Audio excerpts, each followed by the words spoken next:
আসসালামু আলাইকুম, মারিয়ামস খান কিচেনে স্বাগত আপনাদের। আজকে নিয়ে আসলাম স্পেশাল একটা রেসিপি। মাছ মাংস খেতে খেতে আমরা একদম বোর হয়ে গেছি।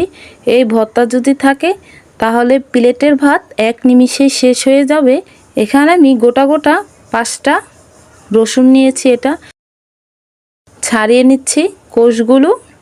এটা আমি হাতে ডলে ভর্তা করব।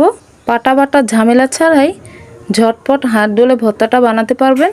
রসুনগুলো আমি খুব ভালোভাবে ছাড়িয়ে নিয়েছি। চলে আসলাম চুলায়। ঝালের জন্য 2টা শুকনো মরিচ ভেজে নিব আর দিয়ে দিলাম সেই রসুনগুলো। এগুলো আমি ভালো করে ধুয়ে পরিষ্কার করে নিয়েছি। চুলার আঁচটা একদম কমিয়ে আমি এটা ভেজে নিব। যেহেতু হাতে ডলে ভর্তা করব সেহেতু এটা সেভাবেই সিদ্ধ করা লাগবে। আর দিয়ে দিলাম পরিমাণ মতো লবণ। আমার এই ভিডিওটা যদি আপনাদের কোনো অংশে ভালো লাগে প্লিজ একটা লাইক দিয়ে দিবেন। ভিডিওটা কেমন হয়েছে কমেন্ট করে জানাবেন। আর চ্যানেলে নতুন হয়ে থাকলে সাবস্ক্রাইব করে আমার পাশে থাকবেন। কথা বলতে বলতে আমি রসুনগুলো ভেজে নিয়েছি। দেখুন একদম খুব ভালোভাবে, এটা ফ্লেভারটাও খুব ভালো, পুরো ঘর একদম ছড়িয়ে গেছে। তো এটা আমি একটা সাইডে রেখে দিব।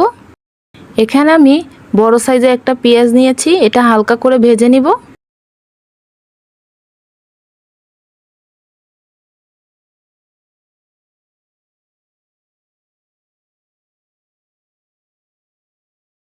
এটা আমি এখন চুলা থেকে নামিয়ে নিয়েছি। তো পরিমাণ মতো লবণ দিয়ে দিলাম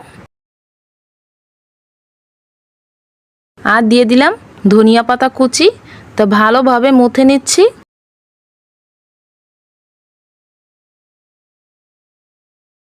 শুকনো মরিচগুলো ভেঙে নিচ্ছি। আপনারা ঝালের জন্য বাড়িয়ে কমিয়ে নিতে পারেন। রসুনটা আলাদা একটা ঝাঁজ থাকে, সেক্ষেত্রে মরিচটা কমিয়ে দিলেই ভালো হয়।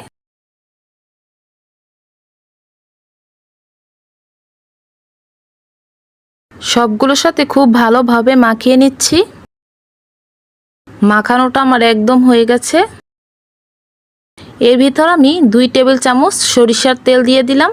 এতে ভর্তাটা স্বাদ আরও দ্বিগুণ বাড়িয়ে দিবে। তো সবগুলোর সাথে খুব ভালোভাবে মিশিয়ে নিচ্ছি। তৈরি হয়ে গেল আমার রসুন ভর্তার রেসিপিটা। তো ভিডিওটা এই পর্যন্তই।